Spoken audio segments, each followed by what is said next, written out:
Thinking about climbing a mountain is only the first step. But it's not even the first step, actually. I'm going to reframe that. I reckon it's the pre-step. It's pre-first step. You haven't even started. Ideas are great, and the way you're going to climb is important. It's not unimportant, but you haven't started until you've taken the first step. Welcome to the With Joe Wehbe Podcast. Welcome back, hopefully. What am I babbling about today? What's this mountain thing? Well, today we're going to talk about why action, not thinking, will bring you the clarity you want. Back to the mountain. Okay, so what's the problem? Is it that you can't think at all? Well, no, because you're not just going to run in and do whatever is in front of you. That's being reactive. And the extent to which you can be proficient while you're being reactive is the extent to which you're wired. In other words, how proactive is a bird? Okay. Now, there are some things that birds and other animals do very well that are very sophisticated at, right? March of the penguins and journeys and the migration patterns of birds and whatnot, but it's because they're pre-wired to do that. But they're not capable of more because they don't have that proactive prefrontal cortex like we do. That's the ceiling on their kind of evolutionary potential. We have no such limit, but we just have more complicated equipment to use, more complicated mental equipment to use. Sometimes we use the wrong parts for the wrong reasons as a result. So it gets tricky. Now, our natural predisposition is to think about things. And this was a real challenge for me. When I learnt this lesson, so this is actually I don't think there's actually a blog piece for this piece. What there is I used to write on Medium, and there's actually a Medium article on this. If you Google why action, not thinking, will bring you the clarity you seek, some version of that title will actually bring up a Medium post by me. It was earlier on. And when I learned this, I remember I was listening to a podcast. I put the link for that marketing podcast. It was talking about decision making. I was going for a walk, and when I learned this lesson, I stopped while I was walking, and I almost cried. I almost cried thinking about how much hurt and indecision and stasis and pain this lesson would have taught me if I'd only heard it years earlier. And it's about when we get stuck in indecision, our default reaction is normally to sit there and think about things and toss over mentally what to do in our minds. But that often doesn't work. And it's not that we can't think at all, but it's that action sometimes delivers a lot of thinking.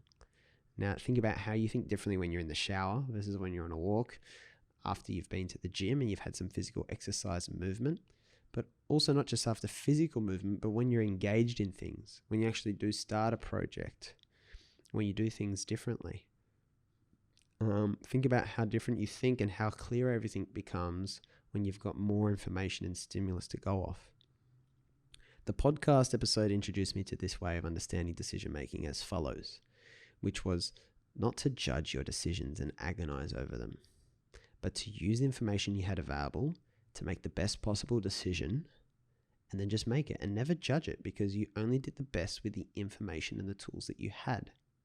If you rushed it, it was a bad decision-making process and you learn not to do that next time. But the thing is, if the decision doesn't work out, you just make another decision faster. That's why it's always good to have downside protection and be able to get out of things you opt into, right? And make big commitments to. It's important to be able to make a new decision quickly if things aren't working out.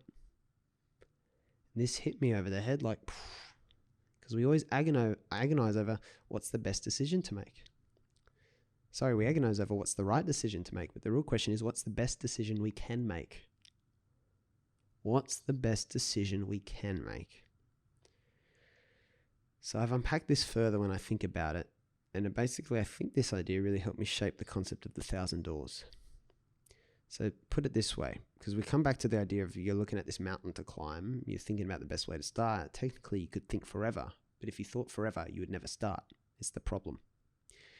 To use the 1,000 doors metaphor, I think it's one of the best problems to help us solve, is to look at this big thing in front of us. Now, when you're looking at it, I want you to imagine like using the metaphor of the 1,000 doors, you're in the first room and you have just one room of room's worth of perspective. So look at everything in that room. Look at all the available information, all the possible doors, but don't try and look beyond them too far. You can't see the other side of a door. So don't go overboard, right? But use all the information in the room you have. Don't spend forever gathering that information, but use what you've got available, and then you go through the first door. Once you go through the first door, you're in another room, and you've got more things happen to you when you're in that room, more experiences, more stimulus, more people, more things to go off. And then that's when you get better at choosing rooms as you go through the process. You practice the process of opening doors. So you get better at opening doors because you're going to do it consciously and reflect as you go. And that's the equivalent of not judging a door you've gone through. Just go through another door faster.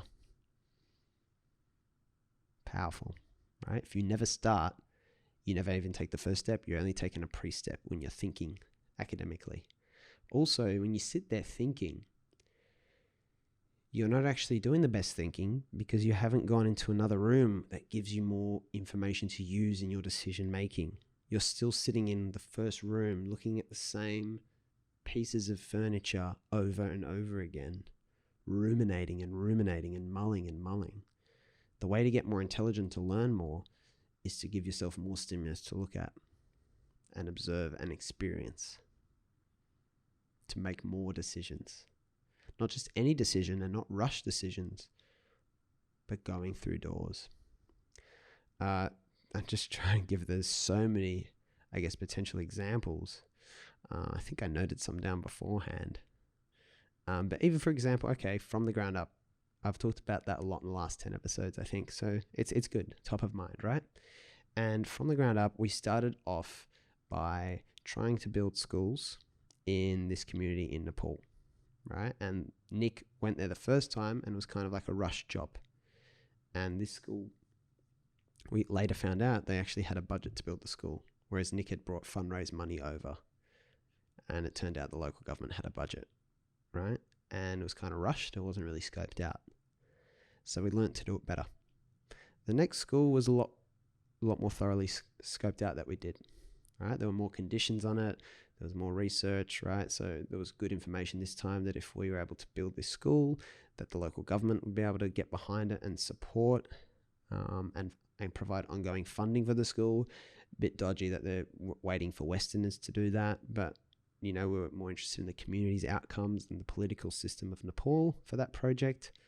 So we took that educated risk, and it was a kind of better decision. It wasn't perfect. It was a really hard project to do.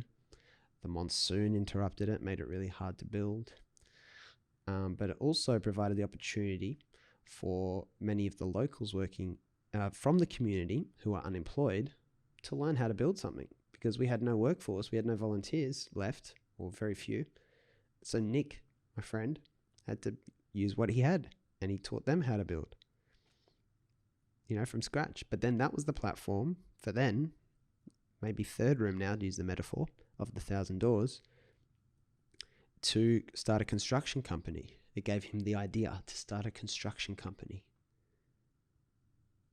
and use that platform to make those skills monetizable for them and himself, to make everything more sustainable in Nepal. So each door he went through on that journey, as I was watching back from Australia, there was more and more learning. And he got better at making the decisions. And none of the decisions were perfect. All of them left something to be desired. But then, as with the 1,000 doors, you learn things that you never expect to learn. Now, it's easy to look back at the version of ourselves that started from the ground up and judge us for not knowing this and that about charity, which we now know, and a lot of controversial and unideal things. Also specific things like, scope out the government and situation in the local community first. See if they've got a budget. It's nothing we would have thought to do.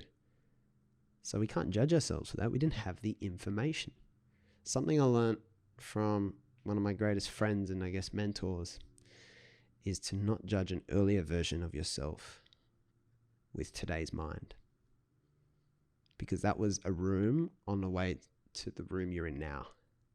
You had to go through doors to get that understanding. You didn't have it back then. So it's important not to give up and to keep going for that reason. So that gives you more permission and makes it easier to start things too. Start things that are important for the world. When I started the blog, when I started the podcast, I knew that I didn't know everything about blogging or podcasting. I still don't hold a candle to some of the best bloggers and podcasts in the world. I don't really care, but I knew that I would learn more as I went, because I've learned to approach things with an open mind. And I know that things aren't going to start. The mission of the blog and the podcast will be very different in 10 years' time. I just know that, because I know I'm going to learn so much more and get so much more information and insight than I had at the start, because there's just more journey happened by then. There's more doors and rooms I've gone through. So inevitably, I'm going to get different ways of thinking about it. When I started, I made the first episodes. Then a friend said, you could have a daily prompt and question at the end of the episode. And I do that from now and then. Right? Because I'm like, it makes the podcast better. That's something cool to try. Now, I didn't even think of that beforehand, but the idea never would have come if it hadn't been for starting and that friend hadn't listened. 1,000 doors. As you go through the rooms, you will build momentum if you do it right. Now, what else am I going to learn about the last 10 episodes I've recorded? So it becomes really, really interesting. So the question to reflect on for today is, how's your thinking different when you are moving? As I said at the start, when are you engaged? When are you engaged, and how do you think when you're in conversations with people, when you're engaged in a project, and what are you learning maybe about what you're doing now as you've gone through it?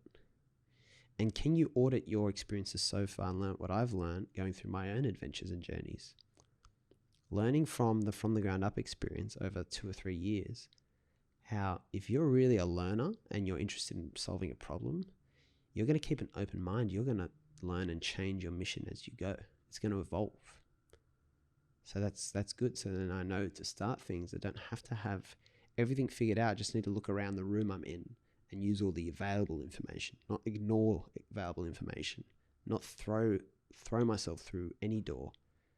Because that way, if you are looking around every room you go through and you keep opening doors and you look through the room you go through and you're remembering all the successive rooms and the experience of going through the doors, the good and bad decisions, not that you judge them, but you learn objectively from each one, you build momentum. And through momentum, the journey can compound.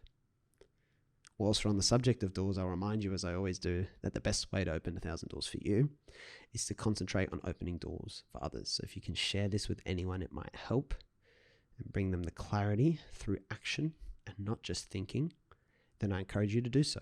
Or have the conversations with people about it and about these ideas. Present them as your own. What do I care? It's more important that the ideas get out there. Be the hero and present them as your own. And get people to come and involve themselves with you in the journey. How's that? Go for it, guys. Go ham and enjoy. So remember, if you're listening for the first time, go back to the start of the podcast. All the episodes are designed to be consumed in order. And you can also get more via email or just by browsing the blog at www.withjoewehbe.com. Thank you. See you again tomorrow.